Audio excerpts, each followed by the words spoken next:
Kita sudah terhubung bersama kuasa hukum dari Ahyudin ACT, ada Teguh Pupun. Selamat malam.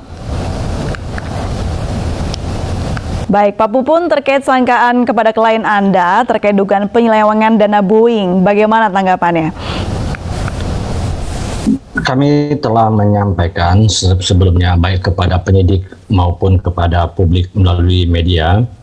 Kami telah sampaikan bahwa dana Boeing itu yang diberikan, yang dikerjasamakan dengan ACT bukan dalam konteks dana Boeing sebagaimana umumnya semacam kayak dana santunan.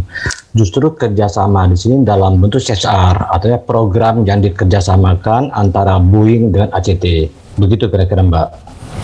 Baik, lalu sebenarnya untuk apa saja dana Boeing yang diterima ACT ini, Pak?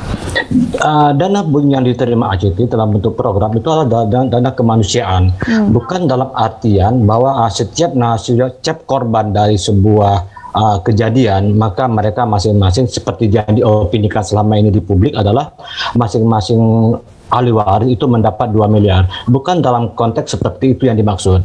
Justru ada kerjasama MOU antara ACT dan Boeing bahwa dana CSR yang dikerjasamakan tersebut diberhentikan dalam bentuk program kemanusiaan seperti untuk sekolahan, mungkin untuk yang sumur-sumur air di mana orang kekeringan. Artinya program-program seperti itulah yang dikerjasamakan, bukan dalam artian bahwa ACT itu sebagai penyalur untuk dana santunan. Sudah ada kesepakatan dengan pihak Boeing sebelumnya ya, Pak ya? Oh, sudah.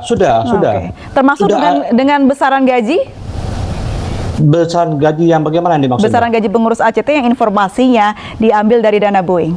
Tidak ada itu semua tidak ada.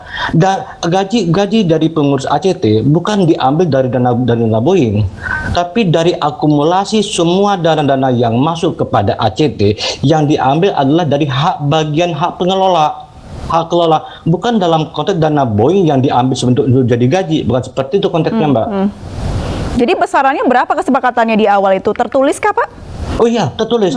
Dalam MOU antara ACT dengan Boeing itu tidak ada bicara masalah dana gaji. Justru adalah program yang dibuat, yang diajukan oleh Boeing, itu program yang dijalankan oleh ACT. Oke, sudah selesaikah program ini, sudah rampung? Belum. Program ini rampungnya kan sampai bulan Juli 2022. Dan itu perlu diketahui juga, kerjasama antara Boeing dan ACT itu adalah ada kesepakatan. Dalam konteks ini kan belum prestasi. Baik, apa langkah hukum berikutnya Bapak untuk klien Anda setelah ditetapkan sebagai tersangka ini? Ya, kami secara real kami belum menerima pemberitahuan dari pihak penyidik bahwa klien kami ditetapkan sebagai tersangka. Kami baru mengetahui hal tersebut dari media. Tentu kalaupun klien kami ditetapkan sebagai tersangka itu sah-sah aja, tuh hak dari penyidikan. Tapi kami juga akan menempuh upaya hukum terkait dengan perlindungan apalah kami kepada klien kami. Baik, terima kasih Pak Teguh Pupun, kuasa hukum Ahyudin. Bagi kami. Ya. Sedikit, Mbak, bagi kami klien kami itu adalah yang mungkin ada upaya, ada mungkin itu dikorbankan, yang pada prinsipnya klien kami itu tidak seperti apa yang digembar-gemburkan selama ini. Gitu, Mbak. Baik, terima kasih Pak Teguh Pupun, kuasa hukum Ahyudin sudah berbincang bersama kami di iNews Prime. Selamat malam, Bapak.